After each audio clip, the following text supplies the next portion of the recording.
Olá! Hoje a gente vai mergulhar a fundo num tema bem complexo, mas que afeta muita gente: a renegociação de dívidas aqui no Brasil. Vamos entender como essa jornada toda funciona. Sabe como uma dívida pessoal acaba saindo do controle? Pois é, na maioria das vezes, não é por causa de um grande erro, não. A coisa começa com situações super comuns do dia a dia. Coisas que podem acontecer com qualquer um. Beleza, então vamos começar pelo começo, né? Entender como essa armadilha da dívida é montada.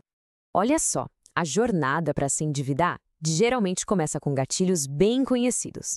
Perdeu o emprego, apareceu uma despesa de saúde que ninguém esperava. São aqueles baques que desestabilizam a vida financeira de qualquer um, de uma hora para outra.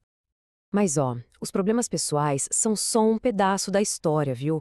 O sistema em si, com aquela oferta agressiva de crédito, aquele marketing que mexe com o nosso emocional, ele tem um papel gigante nisso tudo. E aí, quando a dívida atrasa, a coisa muda de figura. É como se novos jogadores entrassem em campo e as regras do jogo, bom, elas mudam completamente. E quem são esses jogadores? São as empresas de recuperação de crédito. O foco delas é um só: recuperar a grana. E para isso elas têm umas estratégias bem específicas, bem pensadas. E aqui está o pulo do gato. Os métodos que elas usam muitas vezes se apoiam muito mais na pressão psicológica, sabe, em mexer com o emocional da pessoa, do que na força que a dívida tem na justiça. Agora, presta atenção nisso aqui que é bem interessante.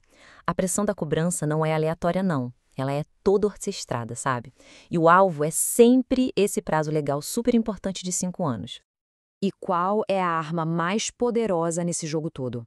É a ameaça do famoso nome sujo, a possibilidade de ter o nome incluído no órgão de proteção ao crédito. E para a gente ter uma ideia do tamanho do problema, o número é assustador. São 75 milhões de brasileiros nessa situação. É muita gente. Isso mostra como essa é uma realidade para uma parcela enorme da população. E o impacto disso vai muito além do bolso, né? Afeta a carreira, a saúde mental, o estresse é enorme. Atrapalha as oportunidades do dia a dia, de conseguir um financiamento, até um crediário simples numa loja. Com toda essa pressão, o que acontece? Muita gente acaba partindo para a renegociação. Só que esse caminho é como uma faca de dois gumes, sabe?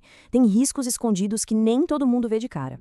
Porque o objetivo dessa pressão toda para renegociar, ele é muito claro. Não é só para recuperar uma parte do dinheiro, não. O lance é mudar completamente o status legal daquela dívida antiga. E é aqui que a história fica bem interessante. E como eles fazem isso? Através de um mecanismo jurídico chamado novação contratual. Guarde bem esse nome, porque entender o que é a novação é a chave para entender o jogo todo. E aqui está a grande sacada, a virada de mestre deles. A novação zera o relógio. Aquela dívida antiga que estava quase caducando, sabe, quase prescrevendo, ela volta à vida. O credor ganha mais 5 anos novinhos em folha para cobrar. Então, no fim das contas, a escolha é essa: um alívio imediato, que é limpar o nome, em troca de um fardo que pode ser bem maior e durar muito mais tempo. É uma troca complicada. Quando esse ciclo se repete e aperta, ele pode levar a uma situação extrema chamada superendividamento. E aí tem uma discussão interessante. Alguns especialistas dizem que isso não é uma falha do sistema, mas sim parte do modelo de negócio. Ok, o cenário parece complicado, né? Mas calma. No meio dessa pressão toda, é fundamental saber que o consumidor não está sozinho nessa. Existem direitos, existem ferramentas de proteção. A principal ferramenta é o Código de Defesa do Consumidor. Ele garante coisas super importantes, como o direito de ser avisado antes de ter o nome negativado ou de poder questionar na justiça aquelas cláusulas que são claramente abusivas. E olha que legal essa informação. Depois que um acordo é pago, o credor tem, por lei, 5 dias úteis para tirar o nome da pessoa dos birôs de crédito. Não é um favor, é obrigação. É uma garantia de que, uma vez resolvida a pendência, o nome fica limpo rapidinho. E tudo isso leva a gente a uma pergunta final, que fica no ar para a gente pensar. Esse superendividamento que a gente vê em larga escala, será que ele é só um acidente de percurso, um problema infeliz? Ou será que ele é, na verdade, um modelo de negócio?